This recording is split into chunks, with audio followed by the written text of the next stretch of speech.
starting doesn't have to mean like, quitting your job and this and that. But you do have, like I said, you do got to buy that website. You do got to start building an audience. You do got to start capturing emails, even if you're not selling anything. PSG. Yep. That's what I'm rocking with, dog. PSG is nasty, What's the man. tip of the day? Pay yourself first, right? Yeah. All right. Right. Baba! Yes. Come on! Let Elmo! Come on! I told mommy this today. I was like, think about this. I've been doing this for about 3 years now. And for most people, it'll be like, well, you ain't get the results that you look. The thing is, when I look back at all the things I've created and where I'm at, I'm like, yo, you got pretty far. I got a lot of shit. And I was like, if I knew as a person, People don't even realize though, it even takes, years to even just get knowledgeable about and perfect the knowledge part about what you're trying to let alone all the doubts you have to get over on yourself that people don't get to see.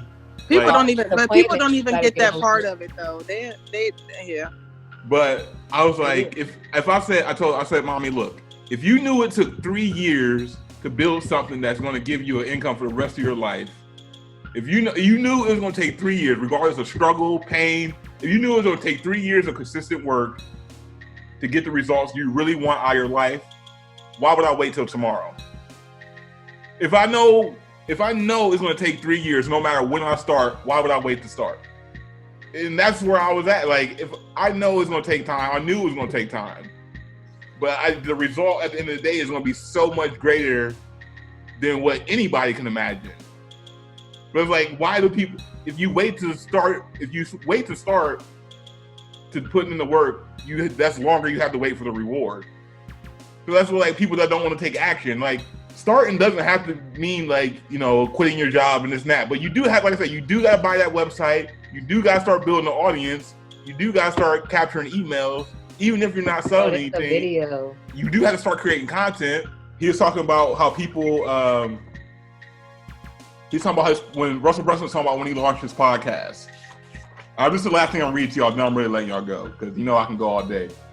Let's kind of go full circle, Jamie, because I said, how I record a lot of my podcast episodes when I'm driving in the car, like in the morning. So he said on March 26, 2013, I launched my first episode of my Marketing in Your Car podcast. He said, which later became the Marketing Secret Show. It seemed as good a day as any to launch it.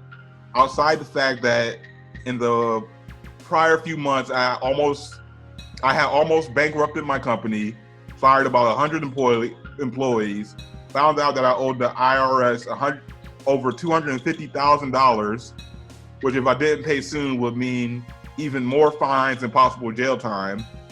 He said, and I had almost no money left in the bank account with tons of credit card debt piling up. Looking back now, it seems like the worst possible time to have launched a podcast teaching people my secrets of marketing, yet that's exactly what I did. He said, I knew that if I was going to do my own show, I had to be consistent or it wouldn't work. Out of all the types of shows that I could publish, audio, video, or text, I knew that it had to be simple or I'll never stick to it. This is why I made Ty G start a podcast. Very simple to get episodes uploaded. He said, when I considered how to work it into my everyday routine, I realized every day I had a 10-minute commute to my office. I figured that I could record each episode on my phone as I drove to work. In the episodes, I would share my thoughts about what I was doing to market my business and the lessons I was learning each day. That's how it got its original name, Marketing in Your Car. The first episodes were not good.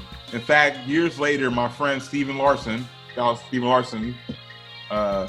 me the first 45 or 46 episodes weren't very good. But then around that time is where it seemed like you found your voice.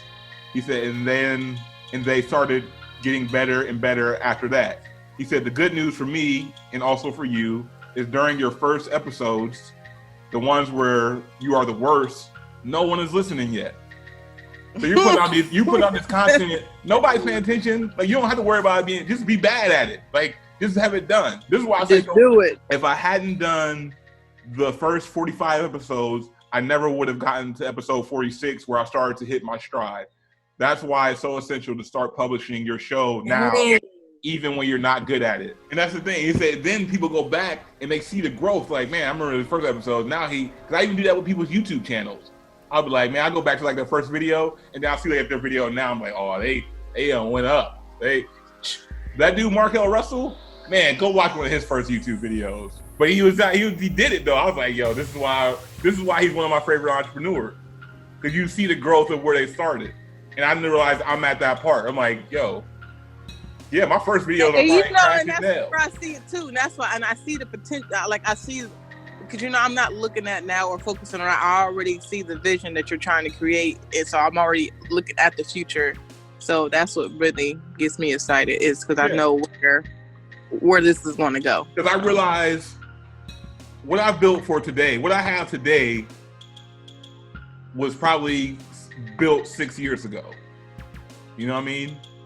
But what I'm building today at this moment is going to give me what I want like 3 years, or that'd be sooner, but you know what I'm saying? 3 years from now, I'm gonna be like, yo, I'm glad I did this thing that I did today 3 years. Just like I'm glad I started learning this stuff 3 years ago, and now I'll get to a point where like, I have a running system, knowledgeable idea, you know, what to do. Imagine if I would have started this 6 years ago. That's how I look at it. Imagine if I would have started 9 years ago, you know, where would I be? Right. So like now, everything I do every single day, I know is like building a safety net for that 34-year-old Devon Connors that's now can go to his fucking son's basketball practice or soccer practice or whatever it is, because I don't have to be weighed down by a fucking job taking up all my time. I can go work out when my son says, hey dad, I want to get better at this. I can go take that time, like, all right, let's go get better at it. And not only do it, but I know a strategic way to get better at something, no matter what it is. And I can show him the same thing. So that's what I look at.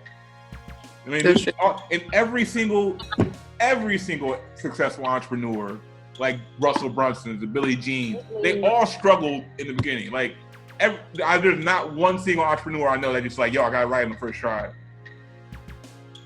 So I like, you know that, then you realize that's part of the process, and you see where they're at, and they're giving you they're spoon feeding you how to do it.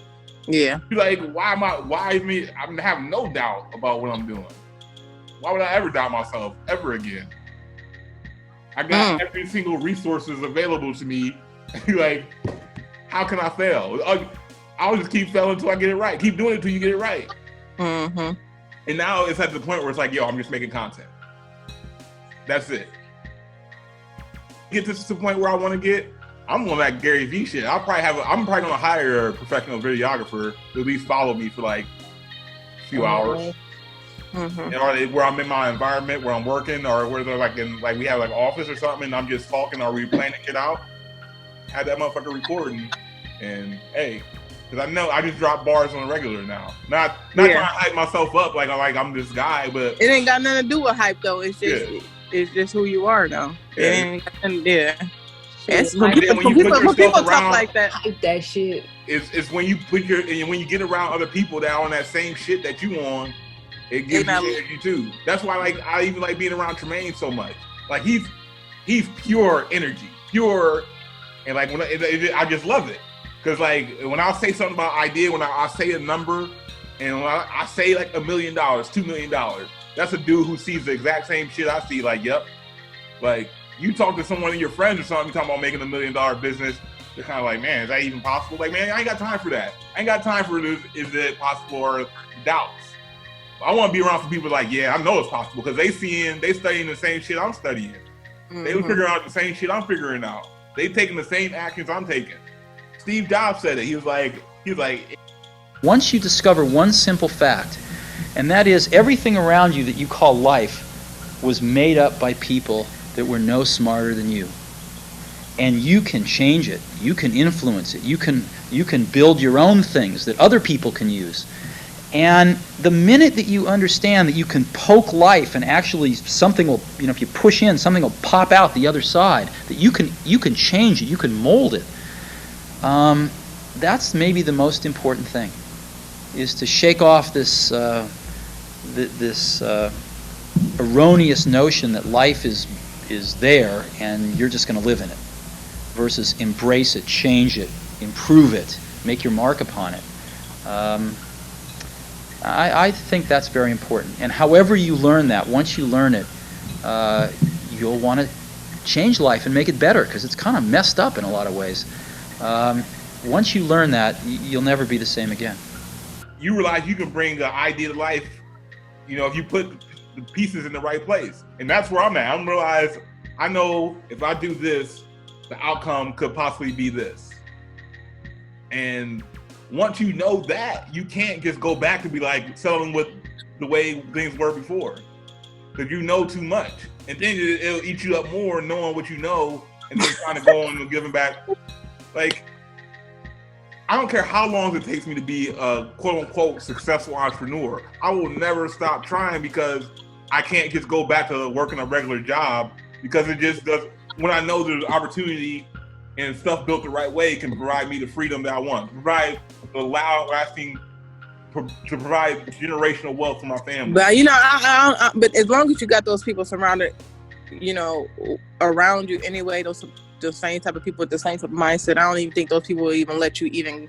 They won't. But that's why you go around those people. That's why you can't keep putting yourself around people who don't believe that kind of stuff is possible. You can't put yourself around people who aren't putting themselves around other people that think. That's why entrepreneurs surround themselves with other entrepreneurs. Employees surround themselves with other employees, and they just talk about shit at work. I don't want to talk about shit at work. I don't give a fuck about shit at work. Fuck that place. Not great people. Don't give me great people. There's no diss to any coworker I met, but ain't none of them talking about the shit and putting the information I'm putting in my brain on my own time. But there are people, and they talking big shit.